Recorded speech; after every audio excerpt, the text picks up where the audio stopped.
দেশের উত্তরের জেলাসহ সীমান্তবর্তী জেলাগুলোতে শীতের তীব্রতা বাড়তে শুরু করেছে। ফলে প্রতিদিনই তাপমাত্রা কমায় বাড়ছে শীতজনিত নানা সমস্যা। পঞ্চগড়ে রাত জুড়ে ঘন কুয়াশার চাদরে ঢেকে থাকে চারপাশ। এতে তীব্র শীত অনুভূত হওয়ায় সবাইকে গরম কাপড় পরতে হচ্ছে। সকালে সর্বনিম্ন তাপমাত্রা রেকর্ড করা হয়েছে 16.1 ডিগ্রি।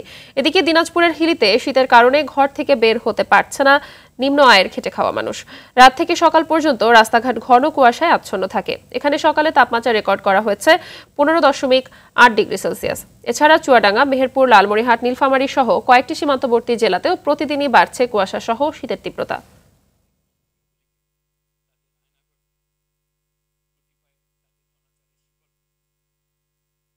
দর্শক, এ নিয়ে আরো জানাতে পঞ্চগড় থেকে সরাসরি যুক্ত হচ্ছেন সহকর্মী হারুন রশিদ।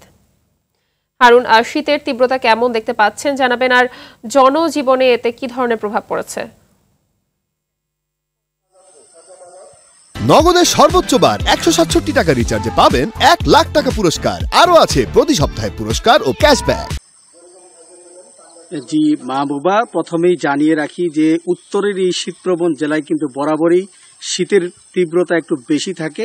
এখানে কিন্তু হাড় কাঁপানো শীত অনুভূত হয়, তবে সেই পরিবেশ কিন্তু এখনো বিরাজ করেনি। আমরা দেখছি গত কয়েকদিন থেকে এখানে ঘন কুয়াশার একটা দাপট রয়েছে।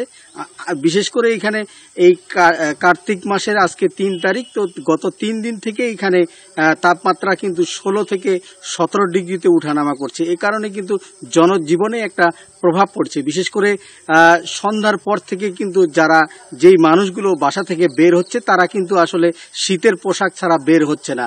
আরেকটি বিষয় জানিয়ে রাখি যে এইখানে এই যে ষড়ঋতুর দেশ, এই ষড়ঋতুর দেশে কিন্তু উত্তরের এই শীতপ্রবণ জেলায় শীতের প্রবণতা বেশি থাকে। সেই কারণেই কিন্তু শীতের দাপট কিন্তু যে পরিমাণ শুরু হয় সেই পরিমাণ কিন্তু এখনো শুরু হয়নি। আমরা দেখেছি যে যারা ভোরে এবং সকালে বের হচ্ছে তারা কিন্তু ঠান্ডার যে পোশাক, এই পোশাক ছাড়া কিন্তু বের হচ্ছে না। আরেকটি বিষয়, শীত এলেই এখানে কিন্তু আসলে আপনার রোগের, বিশেষ করে শিশুসহ নানা রোগে আক্রান্ত হয় এখানকার মানুষ। তো এখন পর্যন্ত আমরা দেখছি যে হাসপাতালে তেমন পরিস্থিতি তৈরি হয়নি। আরেকটি বিষয়, এখানে আমরা জেলা প্রশাসকের সাথে কথা বলেছি, তিনি বলছেন যে আসলে শীত মোকাবেলায় এখানে যথেষ্ট প্রস্তুতি রয়েছে। বিশেষ করে ত্রাণ মন্ত্রণালয়ে কিন্তু শীতের পোশাকের জন্য এখানে দরখাস্ত করা হয়েছে।